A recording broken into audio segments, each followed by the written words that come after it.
Hi guys, hope you're doing well. Thank you so much for the comments on yesterday's video. Yeah, you're so sweet, all of you, and yeah, it's lovely to be back. I felt I was gone for ages, but it was only a week. um, Today, I want to talk about my second bike. I haven't got it yet, but what I want to get, or what I am going to get, and how I've reached that conclusion. Because obviously, there's been a lot of new bikes coming out. Royal Enfield have brought out two incredible bikes, but I will go through my sort of how I've worked out what bike I'm going to get. The Z900RS is going nowhere. I hope maybe some of you start to believe me now that I'm not going to ever get rid of that bike. Well, not for the next few years, definitely. I absolutely love it, and every time I ride it, I said yesterday, I love it more. And I was out on it this morning, and it's just so much fun, and it looks so good, and it's so comfortable. What would I change it for? So that's staying. Oh, I'm going to tell you a Rob story. I was going to tell it to you the other week, but I completely forgot. A couple of weeks ago, a friend of mine came over who knew Rob as well, and reminded me of this story that I'd forgotten about, which was very funny. And hopefully you guys will find it funny. For those of you who don't know who Rob was, he was a friend of ours who passed away at the beginning of the year from pancreatic cancer, and he was a real character. I mean, I've never met anyone like him, and I'm sure I never will again. And it's just, I tell these stories because he was very funny without meaning to be. Um, and I just like to keep his memory alive for myself, selfishly, and obviously his family watch this, so it's nice for them to hear stories about him. So I am going to tell you another one, and it was back in the early 90s, and we used to be in a band, me, Rob, Sean, Wayne, I'm sure I've mentioned Wayne before, and a guy called Vince, who was the singer.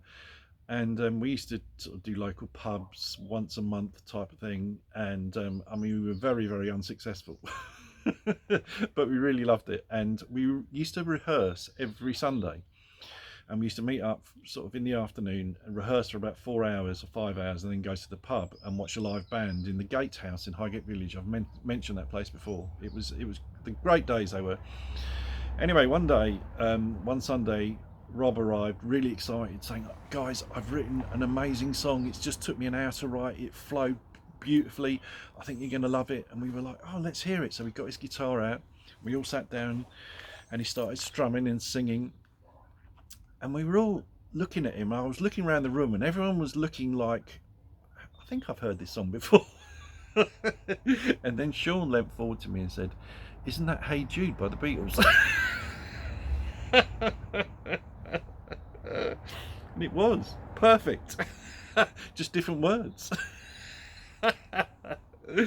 So we had to tell him, and he was in absolute denial. No, no, no, of course it's not. And then Sean said, "Just play it," and Vince sing Hey Jude over the top, and it was it was Hey Jude. So he'd written an extra verse. Just 25 years too late, or whatever it was. Oh god, he was so upset. Anyway, I thought you'd find it funny. Right guys, let's talk about motorbikes. So the Royal Enfield Bear 650, that was the first one that was announced. Still absolutely in love with that bike. Can't wait to sit on one and take one out for a test ride. I really can't, especially in the 249 colorway, the teal frame one.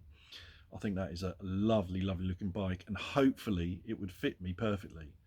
I say hopefully, I mean, if it does fit me perfectly and I fall in love with it, then there's going to be problems, because I have decided not to get that bike. I've also decided not to get the Classic 650 because one of the reasons is the weight. I think it's about 30 kgs heavier than my Z900RS, so it's quite a heavy beast and less than half the power. I don't know, there's something about that bike that I'm not, although I was raving about it and thought, oh my god, it's incredible in the black and the chrome, and it is, there's something about it that I'm not 100% that sort of stops me. I don't know what it is. Maybe one of you can help me out. I don't know what it is about that bike. It's not the engine, although maybe it is the engine. I know a lot of you wanted a single cylinder engine on the new Classic, but they've used the twin that they've used on 5 other models, which I kind of guessed that was going to be a given, really, wasn't it?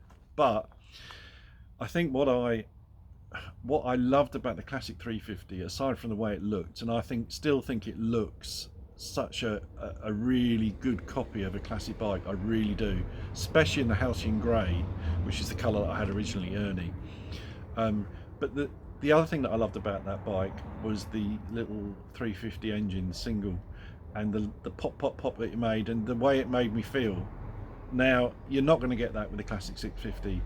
And the more I thought about it, the more I thought, you know, that's what I miss, is that little 350 engine. And I know it's only 20 brake horsepower, and I know that it's good for nothing as far as a lot of people are concerned. But for me, I loved it, and I rode it on the motorway a number of times.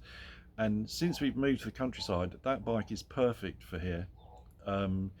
So although I love both the Interceptor, the Bear, and the classic 650, I'm going to buy another classic 350.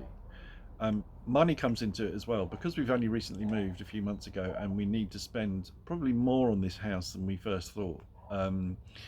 It doesn't seem right to me to spend £7,000 is what it probably is going to cost me to get either a Bear or a classic 650. When I can probably pick up a classic 350 for £2.5 maybe. And it doesn't have to be in perfect condition, the classic 350, because I have another plan. If I find one that maybe needs some work, I mean, they're not going to need much work, they're relatively new bikes, but ones that maybe have been kept outside or ridden through all weathers, in the back of my head, and well, not even in the back of my head, I'm seriously considering respraying it myself. Now, it wouldn't be me personally. I've got a friend that's pretty good at things like that, a couple of friends actually, and to do it in a kind of military style, just like Coast Rider Scotland Bruce. He bought a grey classic 350, this sort of matte grey colour, and turned it into a military bike, and it looks incredible. It really, really looks good. And I've watched all his videos a number of times actually, when he did it, and we think that we probably could do it ourselves. So if we do find a bike that maybe needs a bit of work, and the tank's maybe got some scratches on it, or it's a colour that I don't like but I could change it, then that might be an option too.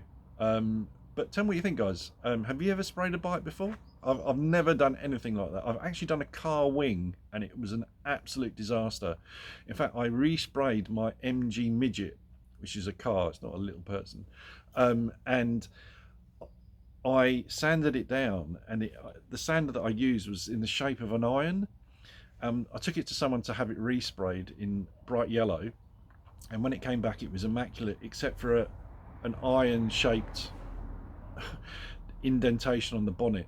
So I pressed too hard, obviously, and so I'm not the best, is what I'm trying to say.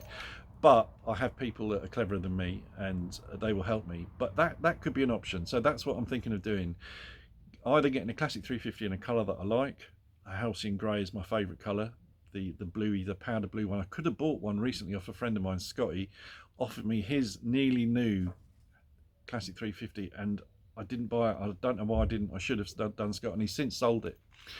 But if I can't get one in the colour I want, or I find one that's maybe scratched up or whatever, then I'm seriously up for respraying it. So that's an option as well.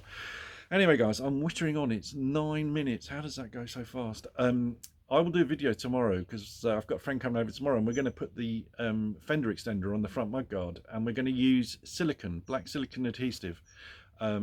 Hopefully it'll work. If it doesn't, it's no big deal. I just don't want to start drilling holes in my mudguard.